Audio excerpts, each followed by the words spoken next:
Marxism is a theory based on the ideas of the philosopher Karl Marx. Marx was born in Germany in 1818 and died in London in 1883. He's buried in Highgate Cemetery in North London. Marxism is what is known as a conflict theory because it states that society is in conflict with each other, and Marxism claims that this conflict is between the rich and the poor. Now, Marxism, as we understand it as sociologists, is a political and economic philosophy, a view of the way things are now, and suggestions as to where society is headed. The danger is that we start to view it based on what we understand about its relationship to communism and the politics and oppression of the old Soviet Union. Marx never saw communism in this way. He saw it as liberation and as a leveller, a way of creating a fairer society, and of a way of getting the best out of all people, not just those with money and power.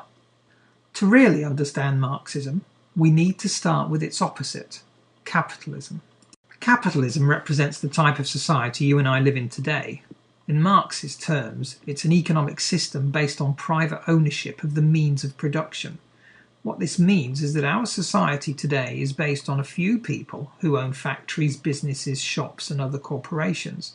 These corporations aren't owned by the people who work for them, the employees, or jointly by the employees and the owners, but by the owners only. Marx was formulating his theories during the Industrial Revolution, a time when Britain and other countries were going through a very dramatic change. The old feudal system, when lords of the manor owned the land, meant that the ordinary people had freedom and rights to all land. It was held in common.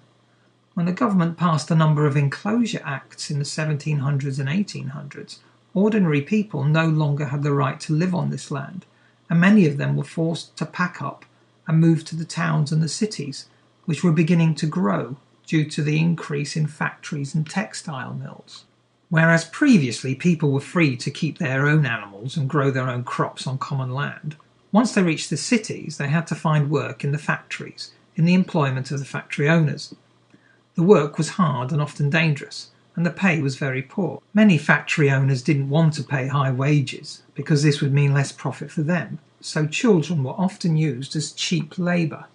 The Industrial Revolution promoted a capitalist way of thinking, what we call a capitalist ideology, and also created two distinct groups of people. The factory owners, who were middle class, Marx called these the bourgeoisie, and the workers, or working class, Marx called these the proletariat. Marx was on the side of the proletariat because he saw them as being treated unfairly by the factory owners. Not only did Marx see them as being treated unfairly or being oppressed, he also saw the system as one that tried very hard to make sure that the poor stayed poor and the rich continued to get richer. So Marxism views capitalist society as being based on a system that encourages inequality, because the rich will always need someone to do the work they don't want to do. It's called a conflict theory because society is in conflict, the proletariat versus the bourgeoisie. However, Marx also suggested that at some point the working class would realise that they had the power to change things. Through education and personal development, some members of the proletariat would begin to understand the system better and devise ways of changing it. Marx believed that such radical change could only come about through revolution, when the workers rise up and overthrow those who were treating them unfairly. In place of capitalism, a new system would be established in which all people were treated equally and all the factories and businesses were owned by everyone. In other words, they were communally owned. Marx called this system communism.